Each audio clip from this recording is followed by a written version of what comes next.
But if you have the urge to get laid or whatever you want from them, you want somebody to pay for a trip to Greece, right, or a trip to Europe or whatever, you can keep them around for those things. And as long as they're giving you what you want, then keep them around. The moment they start switching up and that honeymoon phase dies down and they don't take you seriously anymore and they start taking you for granted, that ass should be grass. Yeah. Get to the chopper! All right, y'all. So this TikTok caught my attention. It said women should get rid of men after the honeymoon phase. She spelled men as if it's like a trigger word. You know how social media triggers some words? Now, before we dive into the video, we are going to take a look at her description, her TikTok description, right? Her TikTok page says, child-free feminist. Feminists. Lies. Aspiring cat lady.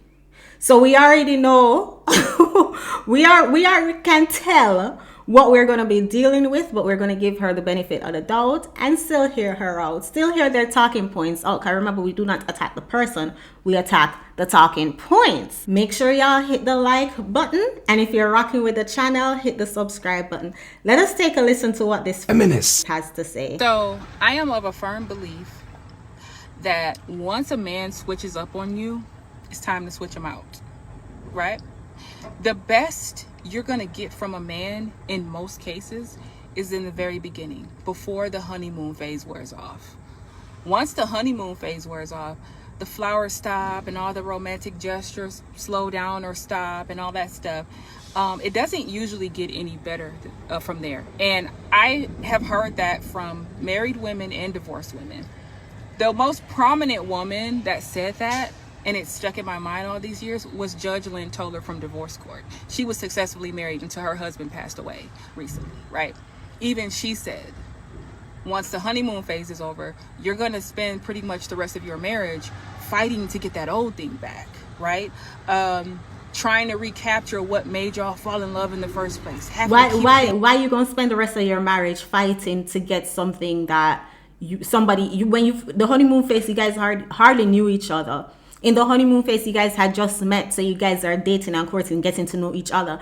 As time goes on and, you evolve, you grow together, you mature together. So why would you be stuck at the beginning? Why not enjoy the phases of you going together? It's kind of like saying you're going to spend the rest of your life trying to get your childhood back, trying to relive your childhood. No, mature with your age, go on with age, acknowledge the stage that you're currently in life, and appreciate that time. Like, you can appreciate the honeymoon phase, but then you also appreciate the phase that you mature into.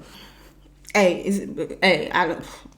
Things spicy and all that stuff, right? Now, some women don't mind doing that. Some women don't mind putting in that kind of work. But seeing as how more and more women are starting to realize that men really don't like women a lot of them don't, and a lot of them don't love, they're not capable of it. If you're going to deal with them, I would say just don't deal with them at all. But if you're going to deal with them, you might as well deal with them at your convenience. Don't deal with them at all. So become batty girl. Is she advocating for the rainbow community? Is she encouraging women to become batty girl? Because if you're going to tell me to not deal with men at all, who should I deal with, sis? I'm no thank you. No thank you. From them deal with them with the ups, not the downs, right? Because the ups and downs are for people that want to be in marriages and relationships. Wait, pardon me? What? People who want to be single, there are only... You might as well deal with them at your convenience, right? Only deal with them with the ups, not the downs, right? Because the ups and downs are for people that want to be in marriages and relationships. People who want to be single, there are only ups to be had. There's only good, right? You don't have to deal with cheating. You have to deal with being lied to and humiliated and all that. You don't have to deal with that when you're single. You deal with those men at your convenience. You're only going to get the best of them. And as long as you don't have a baby by them, don't allow them to capture and conquer you, you're going to get the best.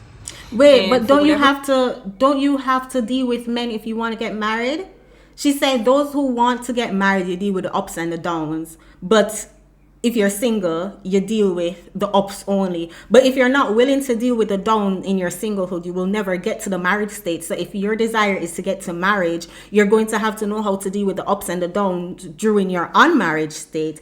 Listen, when these feminists talk, you cannot use common sense. You cannot bring logic in a conversation. When you're listening to a feminist talk, you put your logic outside and you just listen with your feelings. Cause, yeah. Reason they decide they don't want to give you the best, they want to start arguing with you and start being possessive and jealous and being an asshole or being flaky or whatever it is, you can just switch them out. If you're going to still deal with men, that is my suggestion. That's what I would do. As far as the women who know that most men don't love y'all anyways, I'm just saying they don't. You know, I don't think it's love when you can wake up one day and because you're not attracted to her anymore, you want to leave her or you want to cheat on her with. But you're just telling. You just told women to do that. You just told women to do that. So it's either you despite those men who have those traits and you become you know, because you're mature, you do not stoop to their level, or you are the toxicity that you're complaining about and a straight projection. Because if you can just switch the guy because the honeymoon phase is not there, which the honeymoon phase does not last for forever. But I blame Disney because Disney showed them Cinderella story and they show them Sleeping Beauty story, and they only show the great parts when the Prince Charming come, but they don't show what happened after the wedding. You know, they don't focus on the marriage, they only focus on the wedding, right? But if she is complaining and saying, oh, men are going to switch up on you, men are going to leave you because he's not attracted to you no more, or because he found somebody better, or you got cancer, he's going to switch up and he's going to leave you. But she literally just told women to do that. Literally, she just told women to switch out the men after the honeymoon phase. And y'all are just like ready to end it, right? That's not the way love operates. And so because most men seem to do this, I don't think it's really love. I don't think they're really capable of that. But I would say steer clear and just be single. But if you have the urge to get laid or whatever you want from them, you want somebody to pay for a trip to Greece, right, or a trip to Europe or whatever, you can keep them around for those things. And as long as they're giving you what you want, then keep them around. The moment they start switching up and that honeymoon phase dies down and they don't take you seriously anymore and they start taking you for granted, that ass should be grass. Anyway, leave your comments and let me know what you guys think. You know what? These women got hurt by the kind of men they wanted, right? In our younger days, the man that she wants, pump and dump her. So she said, you know what? Instead of just finding a man of value, instead of finding a man who wants me, a man who's going to appreciate me, a man who's going to love me and commit to me, let me do what the guy who wasn't checking for me did to me. Let me go out and now start use men because the guy who wasn't checking for me, and he told me straight up that he wasn't checking me from the beginning, gave me every hint that he wasn't checking for me. He told me, hey sis, all I want is to pump and dump you. And I said, okay, thinking that my pum pum had all the power. She thought that her pum pum was the ever blessed pum pum, so it was going to get the man to change his mind. But because her pum pum never get the man to change his mind, she vexed and she gonna take it out on all men. This is exactly when these feminists talk, we can see straight through their BS, because they're the same ones who love to say not all women, but she come on and say something like this. She come on and say, oh, men are incapable of love because her daddy never loved her. Because the man that she value never love her. The man that she wanted never love her. So she's going to say, oh, well, men are incapable of loving. Maybe. Listen, we're not even going to dive into that. I love when they use their platform to prove the manosphere right, the red pill community right, the passport bro right, Kevin Samuels right, all these male identified female content creators right. I love when they use their platform as show and tell. So we can say, hey guys, here's what we're talking about. Hey guys, this is what validates our talking points. But wait, I almost forget. Remember, we have to check the comment section, because you know there are some chicken heads in there encouraging these talking points. You know the feminists, right? Somebody said celibacy is the key to extending the honeymoon phase. They will continue to woo you or eventually disappear. Either way, it's a win. But hear me out, right? If you are dating and you say, okay, I'm going to withhold the pum pum so I can get more from this man, then you're just dating to waste people's time. I'm not saying you should run the pum pum, right? This is not an advocate. I'm not advocating for either being celibacy or what. That's beyond the point. But if you're going to weaponize it, you're going to use your pum pum as a way to say, I'm going to get a commitment out of him. If you feel like you have to do that, then once you run the pum pum, he's going to leave either way. And if you're coming to the dating market thinking that you're going to have to withhold the pum pum, then you're not thinking long term, because how long you think you're going to be withholding the pum pum for? You're not looking for marriage, but they love to come on and say they're dating intentionally, but they do stupid things like withholding the pum pum. Again, I'm not saying run the pum pum, but if the pum pum is going to be on your mind, like to manipulate the situation, then I hope y'all get what I'm saying. Somebody else said, brilliant advice, and never let them move into your house. That's critical.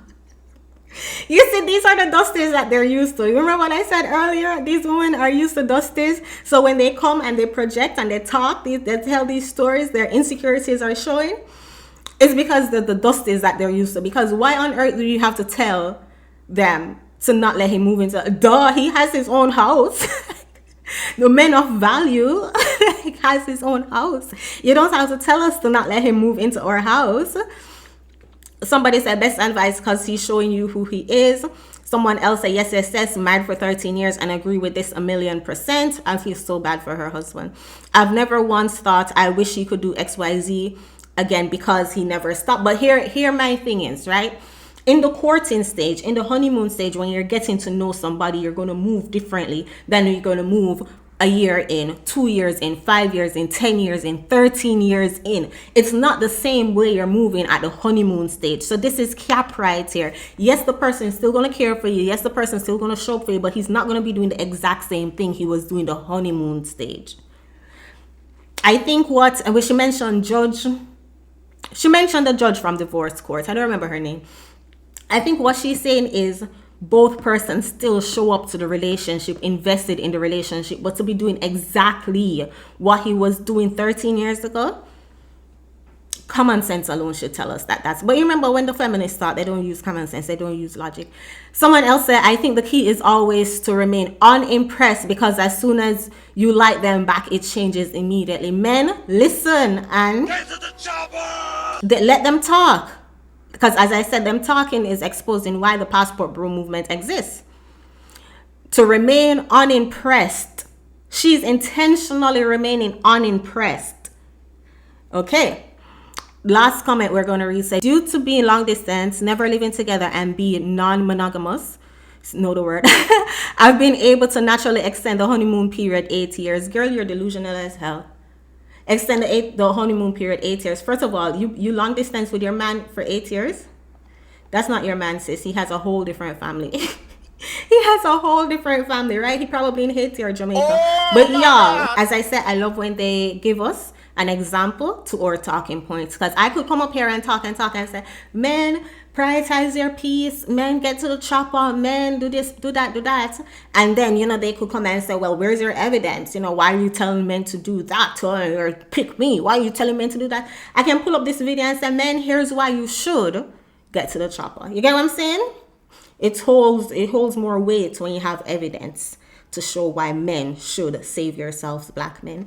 But it's your girl Chantel. Y'all go watch the next video that pop up on the screen. Just more evidence of why men should prioritize your peace. Because if you're going to deal with one of these broads, the juice is not worth the squeeze. I will see you guys in the next one. Take care, y'all.